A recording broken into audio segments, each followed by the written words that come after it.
नमस्कार। प्राचीन भारत के इतिहास के क्रम में हम बात कर रहे थे मगध को शक्तिशाली बनाने वाले राजवंशों के विषय में। हमने बात की थी इस संबंध में बृहद्रथ वंश के बारे में, हर्यक वंश के बारे में और शिशुनाग वंश के विषय में हमारी बात जारी थी। तो यहीं से आगे स्टार्ट करते हैं कि शिशुनाग वंश की स्थापना शिशुनाग के द्वारा की गई थी। और शिशुनाग वंश जिस तरीके से हर्यक वंश का समय था 544 ईसा पूर्व से 412 ईसा पूर्व के लगभग मगध पर हर्यक वंश का शासन रहता है, और 412 से लेकर के 344 ईस्वी तक मगध पर शिशुनाग वंश का शासन रहा। शिशुनाग के पुत्र थे कालाशोक। कालाशोक को पुराणों में काकवर्ण भी कहा गया है। कालाशोक के समय की एक महत्वपूर्ण घटना जो इतिहास में दर्ज है वह है द्वितीय बौद्ध संगीति। 383 ईसा पूर्व में द्वितीय बौद्ध संगीति का आयोजन कालाशोक के शासनकाल में हुआ था। कालाशोक के 10 पुत्र थे और 10 पुत्रों में जो सबसे ज्येष्ठ पुत्र कालाशोक के थे, नंदीवर्धन के नाम से उन्हें इतिहास में जाना जाता है। नंदीवर्धन की हत्या उसके अमात्य के द्वारा होती है।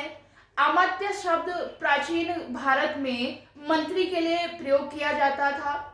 नंदीवर्धन की हत्या होने के पश्चात अर्थात नंदीवर्धन शिशुनाग वंश का अंतिम शासक सिद्ध हुआ, और शिशुनाग वंश के पतन के पश्चात मगध पर नंद वंश की स्थापना होती है। और नंद वंश के विषय में एक महत्वपूर्ण तथ्य ये कहा जाता है कि नंद वंश मगध का प्रथम अक्षत्रिय वंश था। ये ध्यान देने योग्य तथ्य है क्योंकि प्राचीन भारत में हमें जिस वर्ण व्यवस्था के विषय में उल्लेख मिलता है उस वर्ण व्यवस्था, अगर आपने मेरा पिछला वीडियो वर्ण व्यवस्था पे देखा होगा तो वर्ण व्यवस्था में मैंने बताया जैसे कि प्रत्येक वर्ण के कार्य निर्धारित किए गए थे। जैसे कि थोड़ा सा मैं रिपीट करना चाहूंगी, ब्राह्मण वर्ण का कार्य था वेदों का अध्ययन करना, पठन पाठन करना, यज्ञ इत्यादि कर्म कांड करना और दक्षिणा प्राप्त करना। इसी प्रकार से क्षत्रिय का कार्य था अपने कबीले को सुरक्षा प्रदान करना, युद्ध में भाग लेना और राजत्व का कार्य संभालना। तो प्राचीन भारत में जिस वर्ण व्यवस्था की बात हुई है, क्षत्रिय के लिए बात की गई है कि राजा कौन होगा, क्षत्रिय होगा।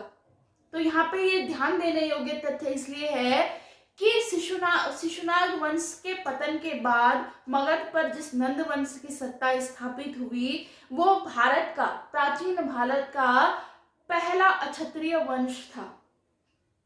और यहाँ पे एक बात और स्पष्ट हो जाती है कि राजा होने के लिए उसका क्षत्रिय वर्ण में पैदा होना भी इतना आवश्यक नहीं था, क्योंकि नंद वंश अक्षत्रिय राजा थे। नंद वंश के राजा अक्षत्रिय राजा थे। नंद वंश की स्थापना महापद्मानंद के द्वारा की जाती है। महापद्मानंद को अनेक नामों से जाना जाता है, जैसे कि बौद्ध ग्रंथों में महापद्मानंद को उग्रसेन कहा गया है। उग्रसेन का अर्थ है भयानक सेना का स्वामी। इसी प्रकार से महापद्मानंद को क्षत्रिय नाशक भी कहा जाता है। और अगर हम बात करें कि क्षत्रिय नाशक सर्व छत्र नाशक के रूप में हम हिंदू धर्म ग्रंथों में किसे जानते हैं, तो आप सभी का हमारा उत्तर होगा परशुराम। परशुराम को कहा जाता है क्षत्रिय नाशक। इसीलिए जो महापद्मानंद हैं जिन्होंने नंद वंश की स्थापना की, उन्हें द्वितीय परशुराम की उपाधि भी दी जाती है। तो महापद्मानंद ने नंद वंश को बहुत ही शक्तिशाली बनाया और उसका राज्य विस्तार भी किया। महापद्मानंद के बाद कई शासक नंद वंश में हुए, लेकिन इतिहास में उनके शासनकाल में उतनी महत्वपूर्ण घटनाएं घटित नहीं हुई। इसलिए उनका शासनकाल गौण माना जाता है। बात करते हैं नंद वंश के अंतिम शासक की, जिनका नाम था धनानंद। और धनानंद, इन्हें धन के अपार स्वामी होने के कारण भी कहा जाता था। ये वही धनानंद हैं जिनको चाणक्य चंद्रगुप्त मौर्य की सहायता से पराजित करते हैं और फिर मगध पर मौर्य वंश की सत्ता स्थापित होती है।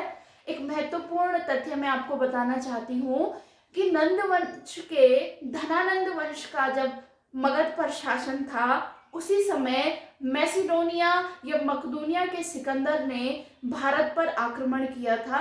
तो आज के वीडियो में इतनी ही जानकारी। अगली वीडियो में हम बात करेंगे सिकंदर के भारत आक्रमण के बारे में, और इस वीडियो में बहुत सारे महत्वपूर्ण तथ्य प्रतियोगिता परीक्षाओं की दृष्टि से हम आपके सामने रखेंगे। तब तक के लिए धन्यवाद।